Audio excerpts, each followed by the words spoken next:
Usia 0 sampai ke 12 bulan ini hal yang paling pokok dulu apa dong? Kalau kepada anaknya selain ASI eksklusif tentunya kan? Sekali lagi, jadi untuk tumbuh kembang anak, poinnya tadi dua, yaitu adalah pertama memberikan stimulasi dan juga memberikan nutrisi. Kalau untuk kita ngomongin nutrisi, sudah pasti yang tadi Bapak bilang bahwa 6 bulan pertama sebisa mungkin, semaksimal mungkin kita memberikan ASI eksklusif kepada seorang anak, karena bagaimanapun ASI adalah nutrisi yang belum bisa tergantikan dan belum ada satupun susu formula yang bisa menyamakan kandungan dengan ASI. Terus kemudian ditambah nanti pada saat dia usia 6 bulan, kita sudah memulai MPASI yang adekuat dan aman kita berikan kepada setiap anak. Kemudian untuk stimulasinya mungkin berbeda-beda ya untuk di setiap untuk di setiap tahapan usia. Yang jelas perkembangan itu kan ada 4 domain ya. Yang pertama itu adalah perkembangan motorik kasar yang menyangkut anggota gerak, misalnya anak itu tengkurap, terlentang, berguling, duduk dan sebagainya. Kemudian motorik halus. Motorik halus itu yang melibatkan otot-otot kecil, yaitu misalnya jari tangan.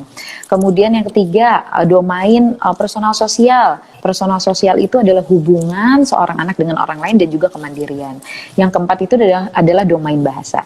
Mungkin beda-beda ya, misalnya untuk kita stimulasi motorik kasar. Sejak seorang bayi itu sudah boleh dipulangkan dari rumah sakit, maka misalnya stimulasi motorik kasarnya itu adalah sudah boleh ditengkurapin. Jadi banyak jadi banyak orang tua itu yang takut. Orang tua itu takut dan selalu mempertanyakan, Dok, sebenarnya anak tuh sudah boleh ditengkurapin dari kapan sih? Sebenarnya anak itu sudah boleh ditengkurapkan apabila seorang anak itu sudah diputuskan boleh pulang oleh dokter spesialis anaknya dari rumah sakit. Maka mulailah kita memberikan motorik kasarnya itu adalah kita tengkurapkan.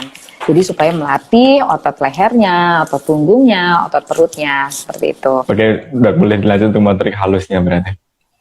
Nah, kalau untuk motorik halusnya, misalnya nanti pada saat dia usia 2 bulan, usia 2 bulan, sebenarnya sih dari lahir ya, saya tuh suka protes sama orang tua tuh, kenapa seorang anak itu tangannya harus ditutup, gitu? Kan dia kan ditutup.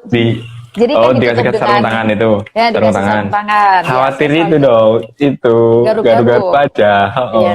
Kan tinggal dipotong kukunya. Ya kan? Bisa dipotong kukunya. Seperti itu. Jadi kesannya takutnya kedinginan. Iya, padahal kan tangan itu berguna ya pada saat baru lahir untuk pertama untuk mengetahui tanda lapar seorang bayi. Nomor 2, nanti pada saat dia sudah melewati usia 1 bulan, maka anaknya itu tangannya itu mulai memasukkan ke dalam mulutnya. Dia mulai memasukkan yang dari luar, kemudian dia masuk ke tengah tubuh, dia mulai memasukkan. Nah, disitulah itu adalah proses dia di mana motorik halusnya udah mulai tuh tangannya. Terus kemudian nanti udah umur 3 bulan, misalnya kita ajarkan anaknya untuk menggenggam supaya makin erat, karena nanti umur 4 bulan dia sudah harus semakin sering untuk membuka tangannya dan memegang benda seperti itu. Itu untuk motorik halusnya.